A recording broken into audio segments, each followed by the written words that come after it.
Hello everyone, and welcome to the update 1.1 for the Stealth Action AI Kit.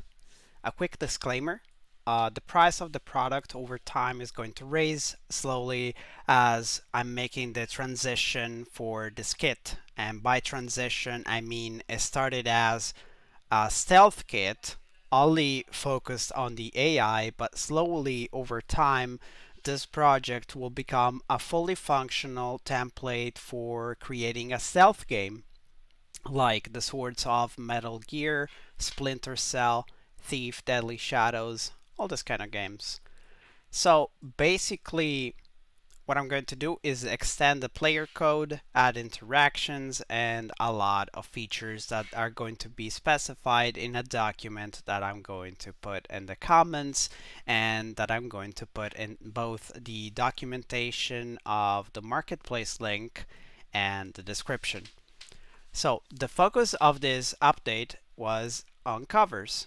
So a quick example, right now the AI has no cover set, and when I shoot him, it will just do the normal behavior. It will strafe if it has to strafe and shoots at the player.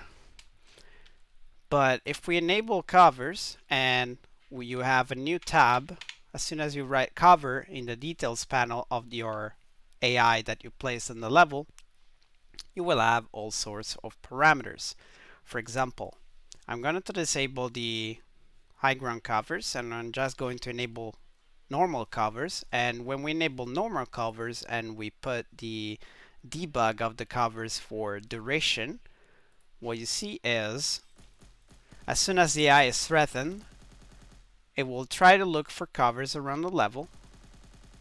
And as you might have noticed, it also placed a box around the level. The box that you see is the AI before running the EQS that is going to calculate for covers is to look for static meshes or actors or anything that you set up that could be used as cover. An example is, for example, if I keep the covers enabled, the way to make an object or an actor available for cover for the AI is to click on the selected object or actor, go down to collision settings, and on collision responses you have a new channel that is called cover. If you block the covers channel, then you are able to trace for covers. For example, if I select all the cubes in this level, all these actors we could call, and put ignore the covers.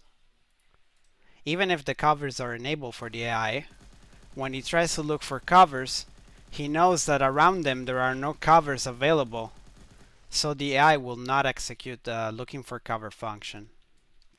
But if we go back and change the channels of all the covers and now they're enabled again, he knows that there are covers available and he will run for them and execute his behavior. You can set up pretty much everything that you want regarding covers. For example, the threat that is required for each single AI that you place in the level to go to cover, how much he has to shoot for the minimum time in cover, the maximum time, at which range he has to abort covers, and this works this way. If I put the AI in cover and I get closer than 5 meters as a default, it will move and select a new cover. What happens if we trace for multiple levels? If we put the first high ground check or the first floor check, you will see that the trace will be different this time. It's tracing for the first floor, and the AI will always try and select the best position for the cover.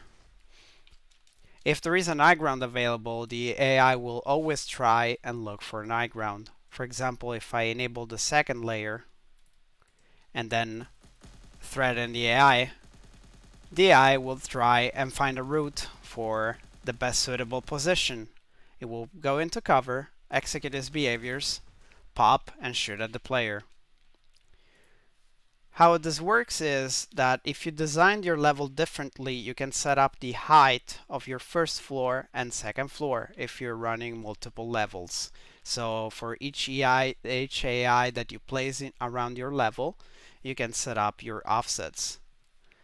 So the trace will always be projected to the navigation mesh. And now we're gonna talk about another thing. If you have no covers available, as I said earlier, the AI will never go to cover. So you want to place your covers carefully.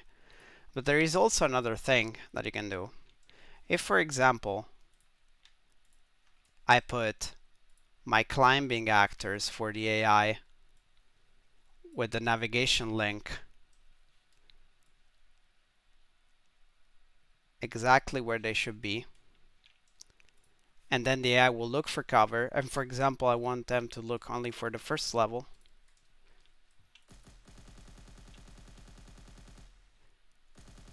the AI will climb the wall and go for cover. And if you place the AI in a different place, it will try to find the shortest route. But for example, let's say I don't want the AI to climb the walls, and I want them just to use the stairs.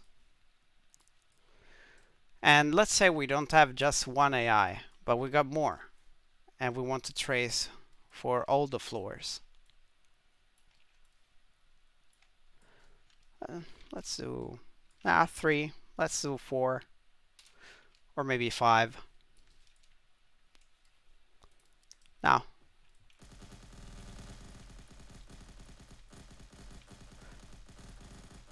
all AIs feel threatened,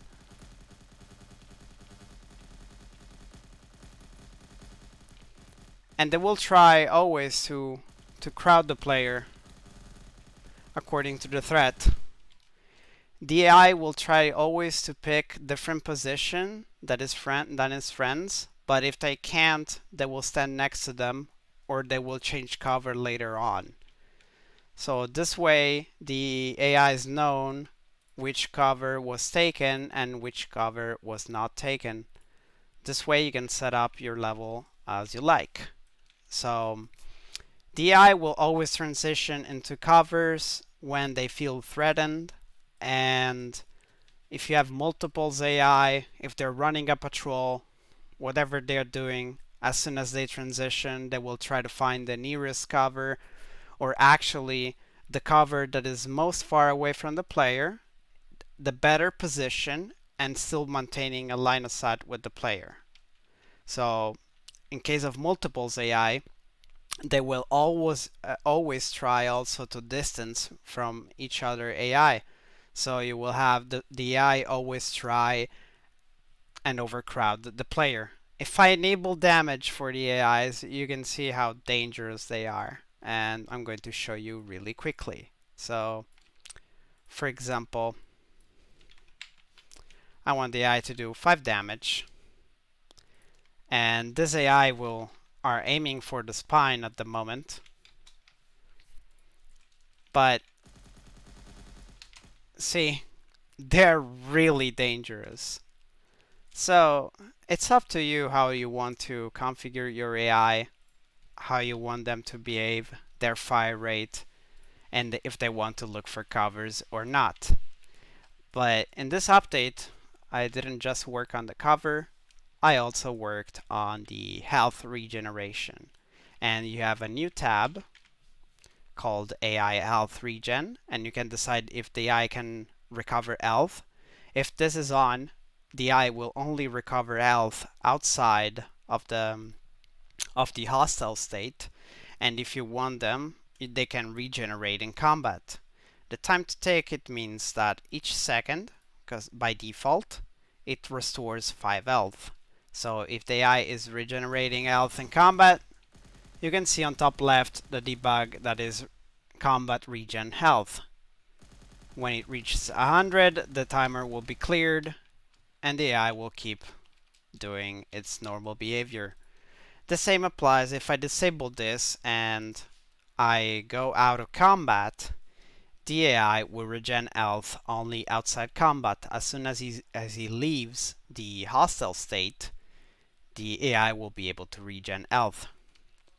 So this is all for the new features of the Stealth Action AI for patch 1.1, and you can find all additional informations in the document, and I will be making another video on how to properly set up your covers and how you can use them. I'll see you on next video.